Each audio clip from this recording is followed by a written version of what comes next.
One of the board members resigns from Harley-Davidson's board of directors. Let's talk about that. Let's get cracking. Speaking of Milwaukee, Harley-Davidson has been a part of Milwaukee for more than a century.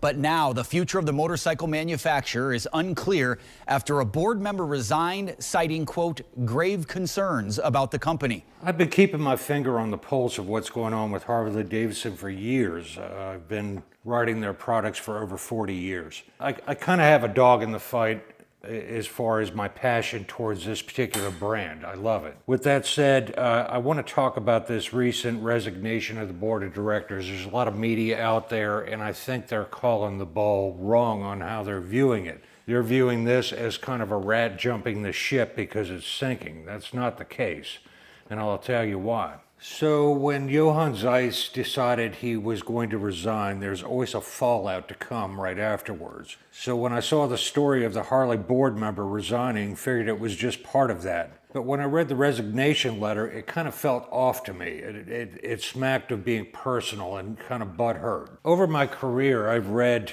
loads of resignation letters from multiple executives. Most, even in dour circumstances, not of their choosing, remain professional. They offer criticism, sure, but they're still looking after the company's best interests. It's never a good look to badmouth folks. But the letter from 𝕒𝕑𝕚𝕟 of H Partners Management, one of the motor company's biggest partners, felt more in line and disgraced and disgruntled. To me, my knee-jerk reaction when I first heard about the resignation and read his letter, my first feeling was this feels like he got passed over for CEO and less about the issues he says caused the departure. So I didn't immediately kind of respond to this with a video. I kind of had to do a deep dive on some of the facts, and it all leaks out to the media, and you have to kind of piece it together. But now with some more context being reported, and my theorizing being validated by a letter Harley-Davidson filed with the Security and Exchange Commission, we could talk about this whole saga in more of a tantrum than anything substantial. Now, before I go into 𝕒𝕑𝕚𝕟's issues with Harley-Davidson board and his subsequent departure, I will express that in his letter of resignation, he raises many of the concerns I've raised over the last year. Harley needs a small displacement, more inexpensive entry-level motorcycle. The brand's response to the idiotic campaigns, I will generically say, over the last couple of years have been lackluster at best, tone deaf at worst, should have been more forceful in denying such lunacy. Likewise, the emphasis on the company's put on cruisers, as well as the consistent funneling of cash to Livewire as a separate brand, have not had the intended effects Harley board would have liked to have seen. Diversification is needed, but EVs may not hold the answer for Harley. They just don't have sustainability because they don't have the range. You have to charge them up too often. It's just simple as that. He and I agree on these points, and I've said such things in the past in my previous videos. That said, he also gets into the weeds of corporate politics and decries work-from-home policies. A typical BS claim only leveled when middle managers can't put their thumb on people and need butts in seats so they can make their lives and work worse. Tell me that statement isn't true. Harley's work-from-home policies aren't what's causing the brand's issues. Just say you don't like people being happy and good at their jobs, Jared. That's my humble opinion. So what's the rub involved in all of this? According to Harley's own statements, and I quote, over 3 years on the board, Mr. 𝕒𝕑𝕚𝕟 never voted against the director majority on any matter.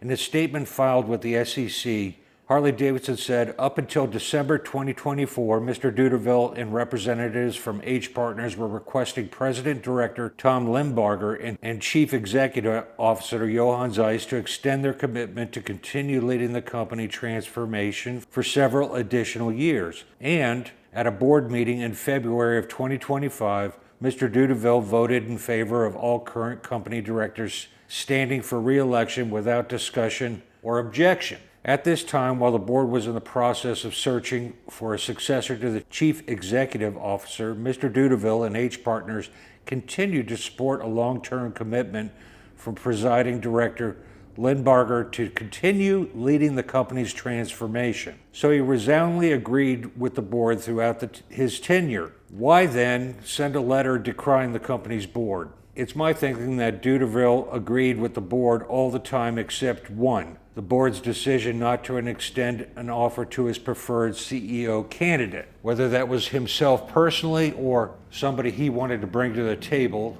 there's where his butt hurt. In late March 2025, the board evaluated 3 candidates for the CEO role and decided to not offer any of the candidates the role. Harley's SEC statement reads, the company then drops a sequence of events surrounding 𝕠𝕠𝕚's actions after its preferred candidate was passed over. On Wednesday, March 26, 2025, the board met with 3 CEO successor candidates. On Friday, March 28, 2025, the board meeting was held with each director understanding their fiduciary duty to act independently in the best interest of all shareholders. After each board member an opportunity to weigh in 3 CEO candidates, the board decided not to extend an offer to any of the candidates. On Tuesday evening, April 1st, 2025, Mr. 𝕠𝕠𝕚 sent a letter to the board demanding the immediate resignation of 3 directors. On Thursday, April 3rd, 2025, the company filed its proxy statement recommending the re-election of all current directors. The same day, the board emailed Mr. 𝕠𝕠𝕚 advising him that it was in the process of evaluating the points he raised in the letter and proposing times for the entire board to meet to formally discuss them. Mr. 𝕠𝕠𝕚 did not respond to this email or object to the proposed plan. On Friday, April 4th, 2025, Mr. 𝕠𝕠𝕚 agreed to attending a meeting at the board to be held on Monday, April 7th, 2025 at 7 a.m. Central to discuss his April 1, 2025 letter and demands. The following day, Saturday, April 5th, before the meeting, Mr. 𝕠𝕠𝕚 resigned from the board before the agreed board meeting was able to take place. Basically, the SEC filing is Harley's way of showing 𝕠𝕠𝕚's actions were petty at best. He didn't get his way, he didn't get to pick Harley-Davidson's next CEO, and now he's mad at the company. So he's airing grievances that he never brought up to the board's face during his 3 years as one of the directors. And Harley's SEC filing went further, denouncing nearly every one of 𝕠𝕠𝕚's claims. Whoever put the SEC filing together clearly had some fun after what had to be a shitstorm at the corporate when the media started to pick up on 𝕠𝕠𝕚's abrupt resignation. I won't say Harley-Davidson doesn't have problems, it does. But in this case, 𝕠𝕠𝕚 resigning isn't exactly a rat jumping ship. This smacks of personal. That's my humble opinion. Take it with a grain of salt. I hope you learned something today. Thank you for joining me, and I'll see you in the next one. Peace.